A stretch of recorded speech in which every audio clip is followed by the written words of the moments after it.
From the Multifamily Studios in Scottsdale, Arizona, with Patrick and Carrie Antrim. Live today in Multifamily.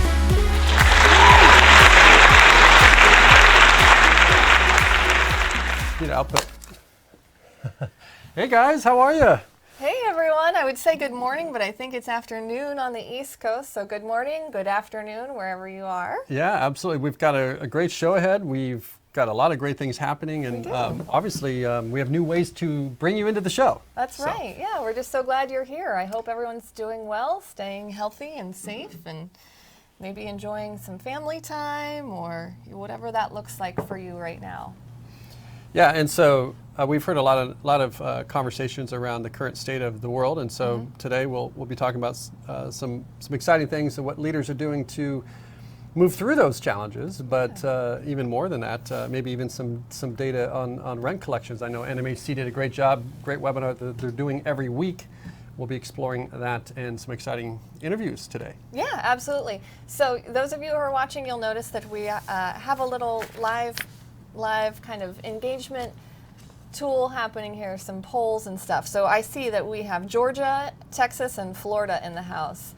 We got Tennessee, California. And we have Gray in the house. We have State in the house. We have North Carolina in the house. A little tip, it'll just pick up the first word you type in there. So, but that's awesome. Thank you guys so much for joining us. I love it. I love to see where you're tuning in from. So that's awesome. We will be pushing polls and surveys and things like that throughout the show. So please feel free to engage with us. We love it. Yeah, so let's get started. Okay. My name is Patrick Antrim. I'm joined here with Carrie Antrim. We're the founders and CEOs of Multifamily Leadership and, of course, Multifamily Women. You might have seen our brand around channels. Maybe you've attended one of our summits. If this is the first time tuning in, just hit hashtag first time watch. Sure. Just kind of come up with that on the fly. Sounds good. What we do is we do this show. We've been doing this show, and this show is obviously, what's the guy on The Office? John, I don't know his last name. John Krasinski. Yeah, he did an SGN. Yes. And it was some good news. Good news. But I will tell you that we did submit good news. It's on the bottom of this page. Yeah. And so if you've got good news happening, let's submit some good news. There's plenty of news happening now that sometimes is, it's what do you do? How do we move? What's going to happen? The uncertainty, all that stuff that generates a lot of, concern sometimes for people. And maybe it's not for you, but maybe your employees are going through those things. So if you have good news, you're doing great things. I did get a call from Jamin, our #1 best places to work nationally. Yep, twice in a row. And he's running they just did an article on Multifamily Executive with him. I'm going to feature that in the next show. Yes, next week. That's some good news. He stepped news. up in Atlanta, did a call, and that call's escalated into more people joining the call, just high-level leaders getting together, doing some great things. That's fantastic. I love that. That's some good news. Yeah, so. awesome. All right. So if you want to share this out, that would be great. We use the hashtag Multifamily Live. That would be awesome.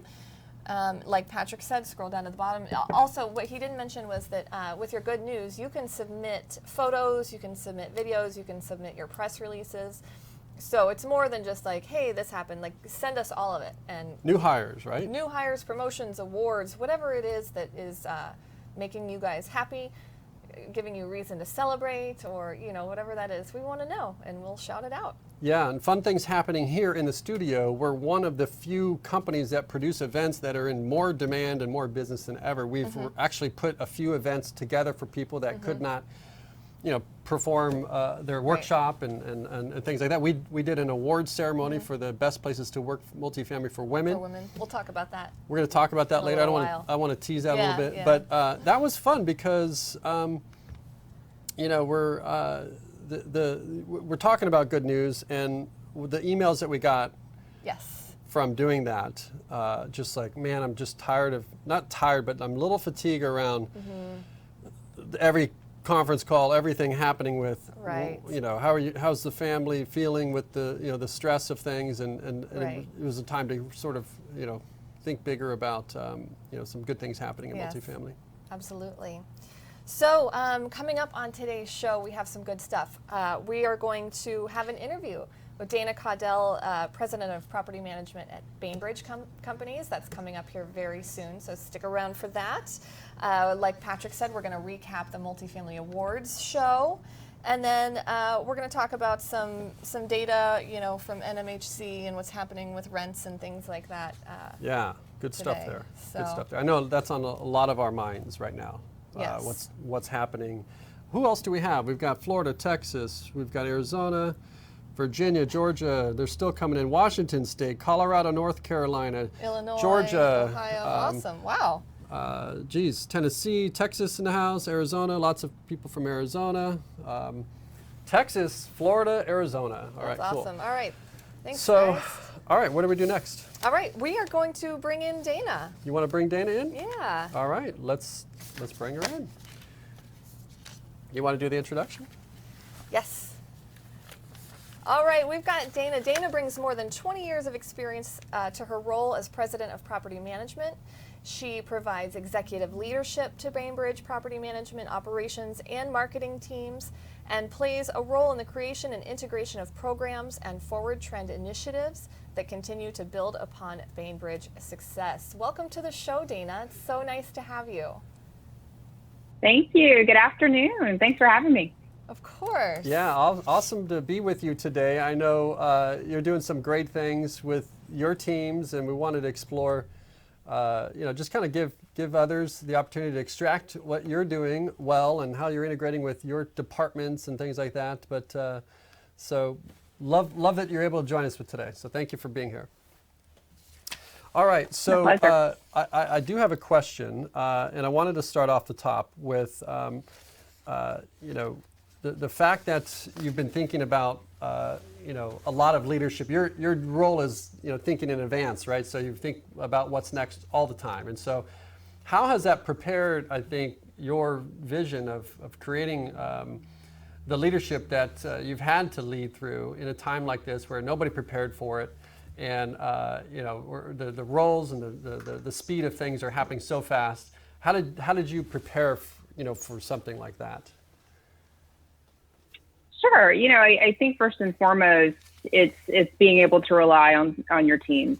And we have amazing support groups within Bainbridge, from our marketing, training, operations systems team, our executive group. We're all very communicative. And, just having that support system when you go through a time like this, to where you can collaborate, you can discuss what's going on. And it has been real time, and it's been challenging, staying on top of everything that's changing, the new regulations, all the data that's coming out. And it was something that we've never faced before. So while you're trying to keep, your associates engaged, communicating with them, you also have your investors and partners and ownership groups, as well as obviously our residents, who, we have to be kind of the calm of the storm. So I think just having so much support around me, and just being able to lean on others during this crisis, has really helped Bainbridge. And just, making sure that you're flexible and nimble, and knowing that not only every day is not going to be the same, which is very typical multifamily, every hour is not going to be the same. And just having that positive attitude and really kind of pushing through. Yeah, it's interesting. You just look at a lot of companies just rethinking the way that they even interact and communicate with teams. Absolutely. What are you doing, I guess, with leasing? How are you keeping business going? I mean, I know that there's obvious shifts that have to be made. What are you doing now with leasing? So we, a lot of the multifamily industry, and Bainbridge the same, we've started virtual tours, which for some, we have been doing on a lot of our new developments and lease ups. Some of our stabilized assets, it was a very new venture for them. And I will tell you, I couldn't be prouder of our associates who adapted very quickly to kind of this new norm. Our training department was phenomenal and very quick to react, and put together some very extensive training for our associates, with guidelines and how-tos. And to kind of make light of it, we even had a bloopers process to where on a monthly call with our training teams, we showed the bloopers, and it was a lot of fun. So you just have to sometimes bring some levity, right, and some fun to a not so fun situation. Yeah. Hey, listen, Carrie. Let's push a poll here. I'm wondering what others are doing. Those of you that are tuning in and watching live, what I'd love for you to do is on the sidebar there, just go ahead and enter into the poll there. And what is the question? How are we handling leasing tours Yeah, we want at to know your what you guys are property? I'd doing. love to get your feedback on that, and we'll keep that poll open a little bit and see some of those answers come in. And gosh, I know you and I talked even earlier about communication being just so fundamental through that process. That becomes almost the common theme to everything that we're doing, right? Mm-hmm. Oh, absolutely. Communication is key. And listen, we're not perfect. We do the very best we can to push down information as quick as we can. We opened up several different avenues, whether it's through Zoom conferencing, whether it's opening Teams in our Office 365 to where there's a portal. There was Q&As where people, our on-site teams could go in and ask questions of our human resources department or our executive team. It's where we house a lot of our documents and updates, outside of just your standard emails, and just making sure everyone was really up to speed on just the changing policies and the changing times. But definitely communication. We even joke, it's like, I'm sure you're tired of hearing from me by now. But here's yet another change in how we're going to navigate these waters. So it's been crucial. Yeah, communication has been crucial. I know the poll questions are coming in. Have you shifted anything that you've done in terms of the leasing training? It's one thing to do virtual tours or to shift the process, but has your team or have you guys? How do you get the word out on how to do some of these things? Yeah, that's where our training department really stepped up, and they had some Zoom trainings of their own, and we had some lease ups that had already been going through some of the virtual touring. So we kind of used those as a how-to video. And some of our regional vice presidents, regional managers, vice presidents, they would go through all of them and look at them and give some tips on how to do something a little differently. Again, this was new to a lot of people, and talking to someone face-to-face versus a camera following you around is very different. So it was an interesting training process, but everyone stepped up, did a great job. And then just having, that ongoing training and having our 2 training managers as well as our senior vice president of employee development available to kind of help people and navigate those waters for them. Yeah, and in terms of there's one thing to have information and how to do something, but how do you help people feel confident and safe and certain through these elements? I mean, I know that there's uncertainty in the world, that's obvious, and it may not be with each individual, but what can we do as leaders, I guess? I think being transparent and honest about your own fears and uncertainties. Again, there's a human element to everything we do, but with multifamily, this is truly a people business. And letting them know that I don't have all the answers or all the solutions to anything that's happening. All I can do is work with other peers in the industry, which I have to say, the multifamily industry has done an amazing job coming together. And I've heard some COOs making comments. They've talked to their competitors more than their clients, which we are at nature a competitive business. But we all came together and just trying to get as much information and the facts and how to best, help our teams through this process. But again, I think it just goes back to being a person and being honest and saying that we're doing the best we can to help you through this and having that open line of communication from top to bottom, whether it's, your on-site teams, your middle management, we can all be reached. We can all talk through this. And that's what we tell them, whether it's a personal struggle. If you're just concerned, pick up the phone and talk to us. We're here for you. Yeah, let's bring up the poll here. I'm looking at how we're handling leasing tours. Results here. So it looks like pre-recorded video tours are scoring pretty high. Virtual tour tech. We have a few who are doing FaceTime tours or self-guided tours with tech as well. couple of other responses. But yeah, it seems like pre-recorded video tours seems to be the way. Yeah. And it's interesting because there's always challenges with those things, but love seeing companies shift. I know a lot of the brands that we talk to and those that tune into what we work on are usually thinking about what's next, and I love that they're using technology to facilitate in the time that they can. You look at the restaurants, right? And the restaurants had Uber Eats and they had Grubhub and all those things. And I went into a restaurant, I was like, well, this is interesting because like, do they need all of, like maybe you could start eating these restaurants at home. Right, how's the model going to change how is it changing after we come out of this? Yeah, it's very interesting because they had to innovate real quick. Yeah, absolutely. In order to stay in business. So. Absolutely. So Dana, I want to ask you this question. What are you doing with lease ups? I know that you have a few lease ups going on. I mean, leasing in general has changed, but when your main business focus is first leasing everything, how does that impact what you're working on? Yeah, we have, several different lease ups right now. I think we have 3 that are coming out of the ground in May. We've had 3 or 4 still in lease up. So again, it was really just pushing out on social media. I love the polling, and we do a lot of Facebook Live tours. I think it's just been more of trying to engage people online, letting them know that we are available, that, we're not here to physically tour you, but we're here to help you and tour you. Having open hours, being able to be a little flexible on your scheduling versus your standard business hours is always helpful. If someone, needs to do a check-in or a Facebook Live at 7 p.m. Versus your standard 5 to 6 p.m. So just being really flexible on working with people and prospects. I mean, fortunately, leasing has slowed somewhat, but we haven't seen it stall. So that's been very encouraging that we're still getting, leasing.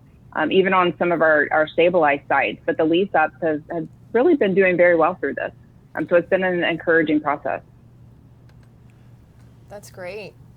I know that, what about investors? Like, how are you handling the conversations? I know that this is all a moving target. As a management company, it seems like we're more and more positioned to be, the strength in moving through both the investors, conversation, the employee conversation, and then the resident conversation. And management companies sort of in the center of all that. Right. Yes. And we've had plenty of calls in the past 2 weeks with our investors, partners, lenders, just really talking them through the whole soup to nuts process and how it's changed, what it's changed. Again, knowledge is key, education, and just letting them know that nothing has stopped. We're still leasing. We're still following up on leads. We're still making phone calls to folks. We're still communicating with residents. It's just different. But we're still there. We're still servicing everyone. And I think they've been encouraged too to see the stats that leasing hasn't completely come to a halt. Obviously, if you have a pro forma in place, we're doing some cash flow and reforecasting analysis to see maybe what that looks like. If you have, a 2 to 3 month lull and you're not meeting the exact pro forma deadlines or points for move-ins, what does that look like? So those have been the conversations we've been having. And then just expenses, where can you maybe possibly cut back just to help that bottom line in the cash flow? That's awesome. We're getting a question here from, can you read that out? Yeah, or I can put my glasses on. No, I got it here. So yeah, we had a question come in here from Dan. Have you had to adjust your rental criteria on applications or for applicants? We have not. Okay. Wonderful. Yep. As of right now, we have not made any adjustments. And then Becky is talking about how has this affected your leasing success and occupancy, if any?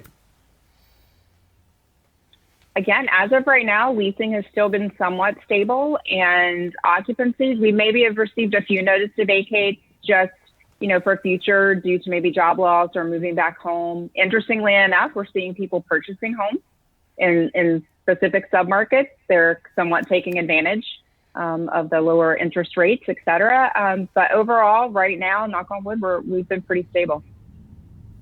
That's great. And we got a question from Mike. Do you want to read it? Sure. How effective have chatbots been? New York Times had an article today saying PayPal customers are using them for a record 65% of message-based customer inquiries in recent weeks. So, Yeah, not talking to people, that's helpful. I mean, like face to face. right, yeah.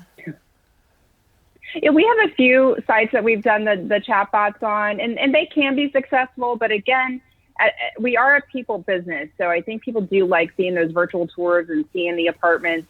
So even if we have some chats, it's not where they lease. It's just that initial communication that we have with them. And then we send them a link to where they can either join our Facebook tour or send them the link to the virtual tour, the video.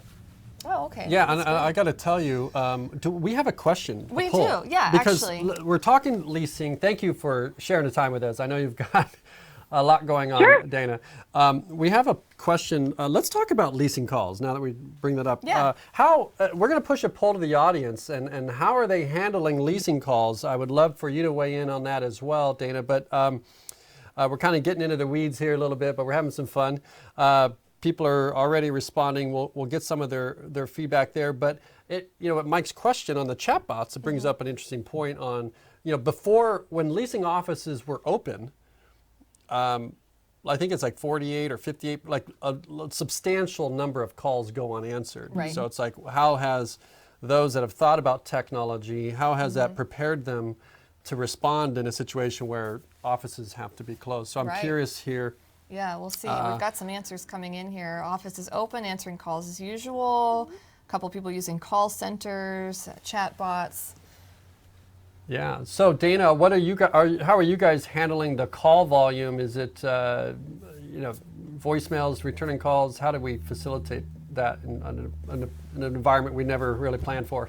Yeah, so very similar to a few of the answers that you've had there. So our office, even though they're closed to the public, we do have associates in the office. Some are on staggered schedules, depending on how large the office space is, because we want to social distance and keep that 6 foot distance apart. But we still have people there. We think it's very important, even for the residents, outside of the leasing aspect.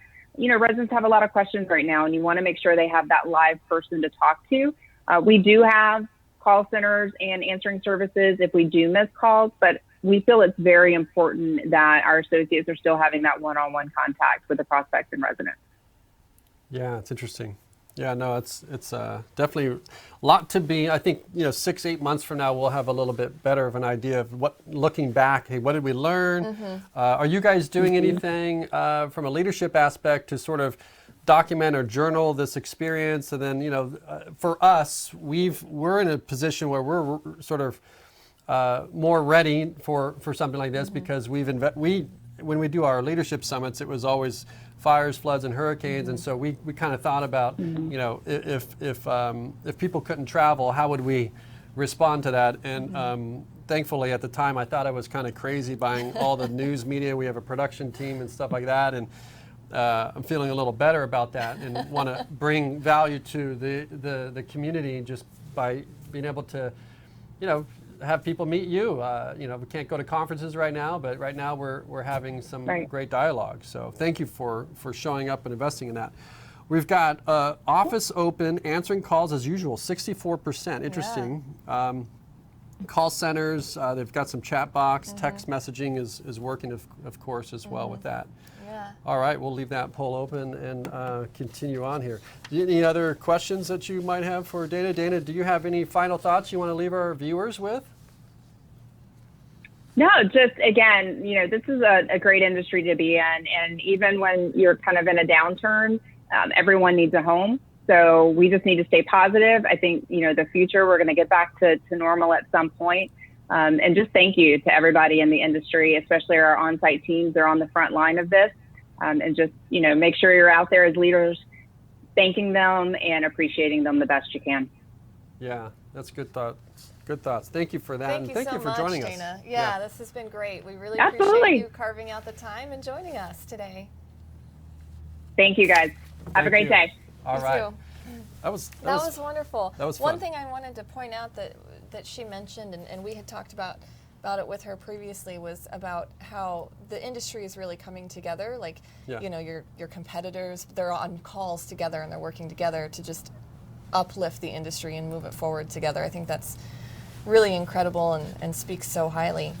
I will tell you, and just looking at some of these comments, when I think about things like, we used to say, and I still see people say it today, which is like, I'm on the management side, right? I'm on the vendor side, and it's like, look, we're all vendors. Right. Every management company is a vendor, and our services, our management services, is what we do, right? And now's the time that vendors, as we call them, industry partners, like they're leaning on them for this innovation in tech to get them through some of these things. And I think the industry partners have a better perspective now too to understand, like, hey, I know, because in even the portfolio we're managing, it's like there's 300 properties, and there's a lot of residents that have beefing up the customer service department. All the industry partners are the customer service. They're getting questions, and how are they responding, and all this stuff. Yeah. So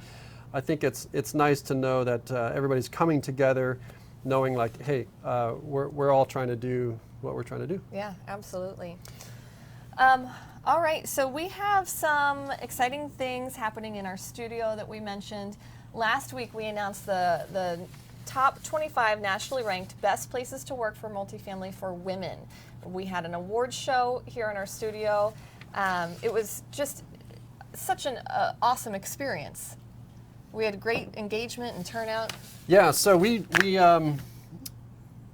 had a live musical performance. We had all these great things. We had comedy, a live musical performance. What I will say is, right now, how you lead right now is very important. And I think as a brand, as an industry partner, and also management company, first of all, not everybody is suffering, right? Like some people have actually, reserves for lots of different reasons, and they're in a good position. And you go back to the Warren Buffett sort of financial advice, which is, in times like this is where the opportunities are.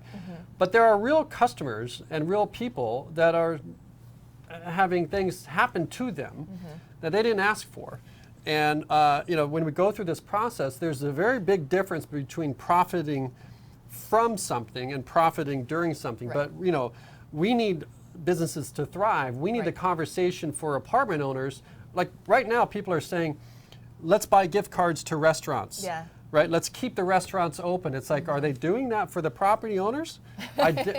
So that, we can put a press release, we can do quotes, we can do data, but we've got to all, as leaders, really take the time to showcase what we're doing, as owners, as property managers, as leaders in the industry. Like when the world has been told to go back home, a large majority of these people are going to the places our community is working. Right, and it's that like, is home. This is an opportunity to really journal, think differently about the opportunities ahead, and be a leader. And I'm not saying just create noise, because right now you'll see a lot of people are trying to do webinars. Yeah. The industry's on lockdown on introducing products that could potentially make problems go away.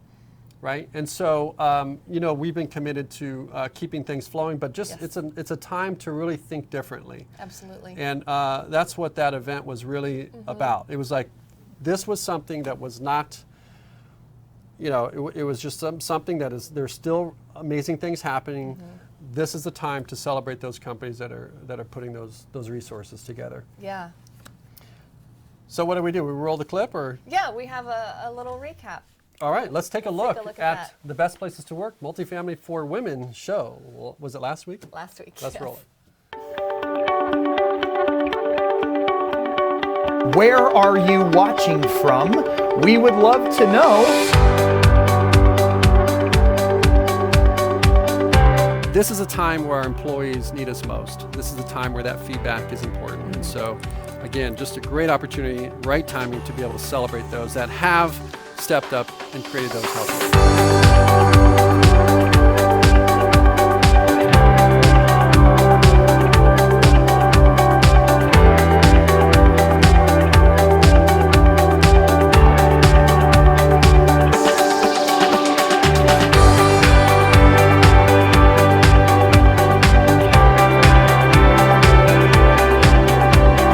Congratulations to all all 25 companies. Thank you guys so much for joining us today. Thank you for the remarks that you sent in. Like Patrick said, they made me cry, they made me laugh. I love it so much, the support that you're giving each other, you're giving your teams, you're giving us. We are just so proud to serve all of you and so glad that you could join us today.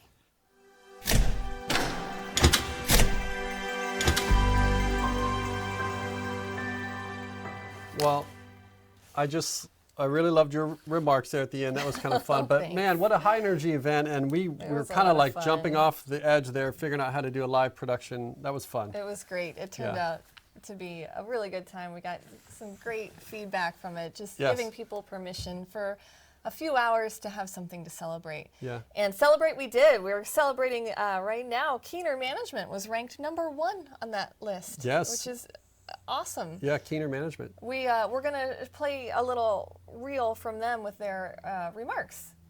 Awesome. Let's take a look at that. Let's have a look.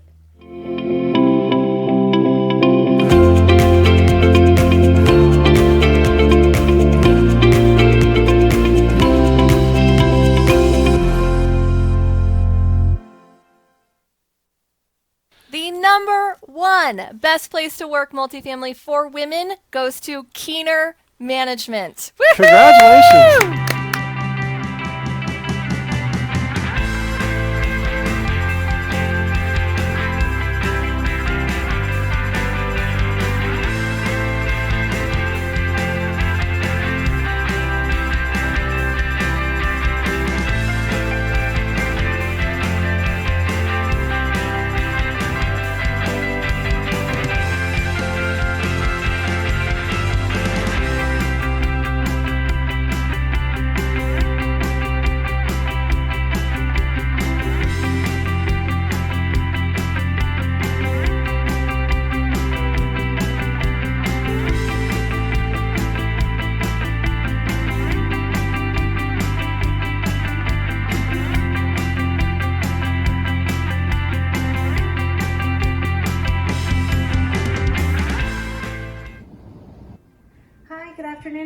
We are very excited to be here today and would like to start by thanking Carrie and Patrick and all those who helped make this unique and creative ceremony possible. We would also like to say that we hope that each of you gathered here today and your families are safe during these unprecedented times. We know that we would not be here if it weren't for the support and dedication of the women within our organization. We are honored that they have a unified voice, recognizing Keener Management's desire to be a true inspiration to the women of our industry. Here is a little of what they had to say. Here at Keener, we are respected. We are confident. We are empowered. Thank you for presenting us this prestigious award.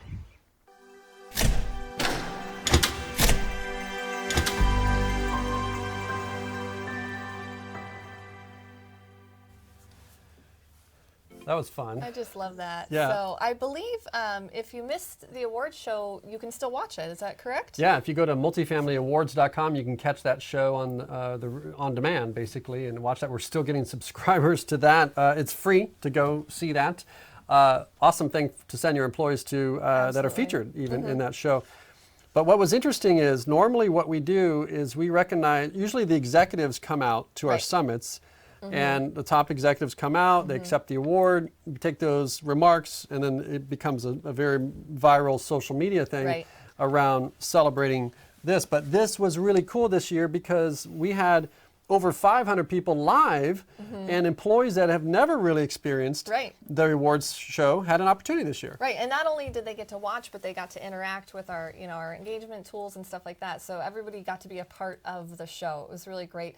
And you saw there with Keener, we had companies send in just their videos of their remarks, and all those videos were incredible. And Beyonce made a special appearance there. Yes, she made an appearance. Broke our internet. I love how the companies are, I'm going to see this competition amongst them. I think so. Probably on who can produce the most awesome acceptance speech, with video. But I love that they brought in their teams from all over the country, I guess. Yeah, Keener's doing great things, I think mostly around the DC area, and just, big shout out to all 25 companies. We're so excited. Yes, and that brings us up to the national program for all companies, and that is the National Best Places to Work Multifamily program is already open. We already have registrations coming in. Yep. It's going to be celebrated in an entirely new way. Thousands of people, I think, are going to be joining that celebration. We'll live stream that one as well. Yes. I think that'll be super exciting. So make sure you go to Best Places to Work Multifamily.com and get information on that, or just send one of us an email. We'll help you get enrolled in that. Very important that the reason why we do the research this time of the year is because by the time you go through the research, now's better than any time to do the research, because you have the employees that are in front of these screens all the time. Your engagement responses are probably likely going to be higher. And the competition amongst those companies is really about really listening to tuning into where we are now and what we can do to better engage and communicate with our employees. But what will happen is the timeline of everything will still work the same, because when we deliver our badges, they get 12 months to celebrate that badge. Right. The last thing you want to do is get a badge in the middle of the year. Right. In the middle of the year, you have a badge that's 6 months old. So right now, we're working on the 2021 badge. And those will be celebrated in November, just like we've always celebrated them. And beyond that, regardless if we do an in-person event or we don't, we're going to celebrate in bigger and better ways. That's right. We're going to have live musical performances. That's right. We're going to bring in MCs. We've got comedians. We've got improv. We've got all kinds of fun stuff. And all of the employees can be involved. Now, what I learned in the last one, which was really cool, is those that were celebrating from home. And they were next to their spouse, girlfriend, children, and they're like, wow, Yeah, the entire mom's family, on TV. Yeah, the entire family got to participate and watch, and that's exactly right. Like, oh my gosh, that's my mom, or that was my dad. Did you see that picture? Like, that's cool. Yeah, that really was cool. I thought that was really cool. Yeah. So anyway, good things are happening, and now's a better time than ever that these companies, we need our employees more than we've ever thought, right? Yes, and so, absolutely. Anyway. So that was bestplacestowworkmultifamily.com to get registered for that program. Registration is open. We have registrations coming in. It's time to get registered. All right, so I think let's talk about rent collection. Should we push a poll? Let's see how everybody feels about how they're collecting rent, what they're experiencing now, and I want to go over some data that I had the opportunity to join in on the NMHC's call. At least the replay on it, and they delivered some real good value, and I would encourage everybody to head over there. But it'd be very interesting to see those of you out there, what are you experiencing now in rent collections? In one word, how are you feeling about the first week of April rent collections? I know, I won't tease anybody on answers, but I know for us it went better than expected, but at the same time, I think that it's too early to predict some of the elements that are going on. So we'll leave that poll open. And then let's go ahead and push to the NMHC this week. I think it was, they're going to be doing this every week. I would encourage you guys to go over to follow NMHC's COVID-19 Hub. They've got it, the URLs listed there. Basically, NMHC published a rent tracker that provides an industry baseline to measure rent payments to the COVID-19 crisis. So they're doing this to really support the advocacy that we need really as apartment owners and operators, so that the message is, hey, listen, we need the facilities to continue to go on. Vendors, suppliers, utilities, taxes, all of these things is important to our economy and the livelihood of all these community members. And so the brand has to be there. So that advocacy support, that data is very important to follow. So I'll pull up some data. Part of this show, I'll just summarize some of the things that I learned from this, but basically they had this great slide over at NMHC, and it's basically the percentage of residents that paid this week. And then they're comparing it to the prior month and also the prior year. And so this slide, obviously, you can get this at nmhc.org/COVID-19. A couple of things to mention: Entrada, Resman, MRI, RealPage, Yardi, all of them came together to support. I think it's about 13.4 million residents that they're pulling data from. So if you're looking at this slide, April 5th, they're showing 69% of the residents have paid their rent or made a partial payment in the 13.4 million database that they're pulling from here. So that's compared to about 81% through the March 1st through 5th of 2020, which was the prior month. And then it's also compared to the 82% for the April 1st through 5th in the previous year. So definitely something to note. They went through a lot of great things. So you definitely want to head over there and learn about what's happening with that. I mean, you're getting behind those partners. That's not everybody in the industry, but certainly it's a good pulse to go. This is benchmark data that I can rely on. So go over to NMHC. I highly encourage you. They're putting out some great content, great thought leadership, and as a trade association, what we do is very different. We're direct to the people. They're really direct to the companies. And if you're working for a company, likely you're maybe a member, maybe not. But this information is available to you to go check out. Hey, take a look at these results. They're consistent, kind of with what you were saying. Feeling Hopeful. hopeful, great. Some people are saying not seeing too many come in late, positive. That's great. Yeah, it's awesome. What we're seeing is so.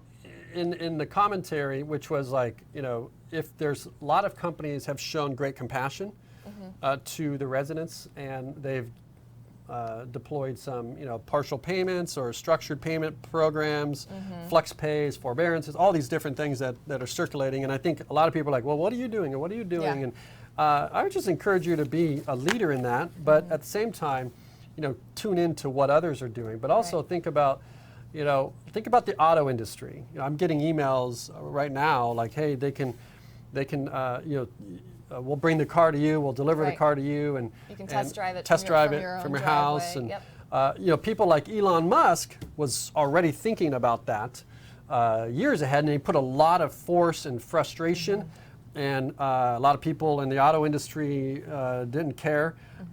Dealers had dealer contracts and licenses, and just a lot of people have things in place, and they need sometimes those things to stay in place in order for them to be incentivized. And so in a situation like that, it's a forced disruption. Right. And so now we're seeing what it's like to operate with truly a automated process. Right, absolutely. So very cool. All right. And then in terms of the rent collection, I think it's, they were talking about lease renewals, how are these things going to impact the expirations of leases, and they're seeing some people that might even be renewing, and management companies are structuring longer term leases that, we'll go back to the Q&A, longer term leases that you end up with different seasonalities changing down the road. So think about what might be different as you come back to normal operating conditions as you go forward. So we'll leave it open for that. Let's look at Jeff Rawls. Thank you for that. Awesome. Love the recap. Hey, Stephanie from Phoenix. Stephanie, thanks for joining us. Yeah, down Becky, the road. Dan, Justin, thanks guys for joining us today.